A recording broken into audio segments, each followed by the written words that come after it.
বিশ্বজুড়ে তার মতো জনপ্রিয়তা আর কি কেউ পেয়েছে? আর কোনো শিল্পী কি তার মতো কোটি মানুষের হৃদয় তোলপাড় করতে পেরেছেন? সম্ভবত না।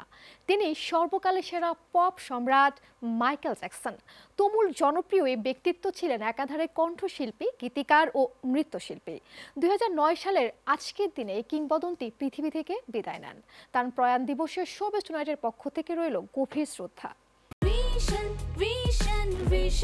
100% কপার কন্ডেন্সারে তৈরি ভিশন ফ্রিজ, তাই গুণে মানে অটুট থাকে বছরের পর বছর।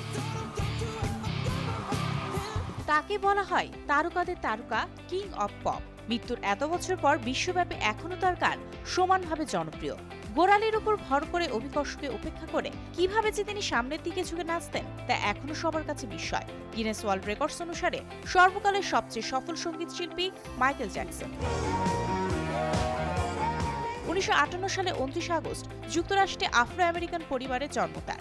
4 ভাইকে সঙ্গে নিয়ে মাত্র 6 বছর বয়সে পেশাদার জগতে পা রাখেন তিনি। তবে বিশ্বজুড়ে উন্মাদনা ছড়ান আরও 11 বছর পর।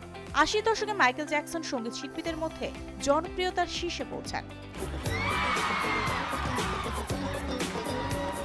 তিনি প্রথম কৃষ্ণাঙ্গ মার্কিন সঙ্গীত শিল্পী যিনি এমটিভিতে এত জনপ্রিয়তা পান। 1982 সালে তার থ্রিলার অ্যালবাম বিশ্বজুড়ে বেস্ট সেলিং অ্যালবাম হিসেবে ইতিহাস করে।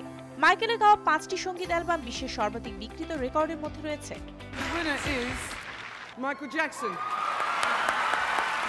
সঙ্গীতের স্বীকৃতি স্বরূপ 1984 সালে 8টি গ্র্যামি অ্যাওয়ার্ড অর্জন করে রেকর্ড করেছিলেন পপ কিং। এক আসরে এতগুলো গ্র্যামি ঝুলিতে ভরা রেকর্ড এত বছরেও ভাঙতে পারেননি আর কোনো সঙ্গীত শিল্পী। তিনি সবচেয়ে বেশি অ্যাওয়ার্ড ও নমিনেশন পাওয়া তারকা। এজন্য হলিউড ওয়াক অফ ফেমে ঠাঁই পেয়েছে তার নামে 2টি তারা। জীবদ্দশায় নিজের অর্থায়নে লিউকেমিয়া এবং ক্যান্সার ইনস্টিটিউট স্থাপন করেন মাইকেল।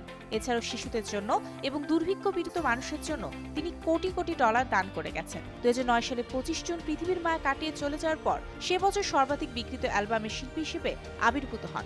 মৃত্যুর 1 বছর মাথায় কেবল আমেরিকাতেই তার অ্যালবাম বিক্রি হয় 8.2 মিলিয়ন কপি। বিশ্বজুড়ে বিক্রি হয় 35 মিলিয়ন। এদিকে মাইকেল জ্যাকসনের আচমকা মৃত্যুর জন্য দীর্ঘমেয়াদী ব্যথানাশক সেবনকে দায়ী করা হয়। শুরুতে জানানো হয়েছিল হৃদরোগে আক্রান্ত হয়ে মারা গেছেন তিনি। পরবর্তীতে জানা যায় জ্যাকসন মারা যাওয়ার সময় তার শরীরে 6 ধরনের মাদকের ভয়াবহ মিশ্রণের জের ছিল। মৃত্যুর জন্য ব্যক্তিগত চিকিৎসক কনরাড মুরকে দোষী সাব্যস্ত করে আদালত। তবে জ্যাকসনের মৃত্যু হত্যা না স্বাভাবিক তা নিয়ে ধোঁয়াশা কিন্তু আজও কাটেনি। Mario Sen, showbiz tonight.